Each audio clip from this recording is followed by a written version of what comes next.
Иако вчера му беше зголемена платата за 12,5%, српскиот претседател Александар Вучик сепак ќе зема најниска плата од сите негови колеги во регионот и таа ќе изнесува околу 170.000 динари месечно, што е околу 1.500 евра. Таа плата е сепак помала од претседателите на другите земји од регионот.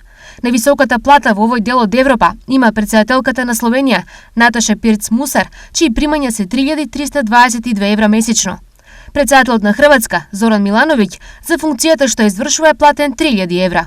Досегашните членови на претседателството на Босна и Херцеговина, Денис Бекировиќ, Желјка Цвијановиќ и Желјко Комшиќ, на своите позиции заработуваат по 2.922 евра месечно.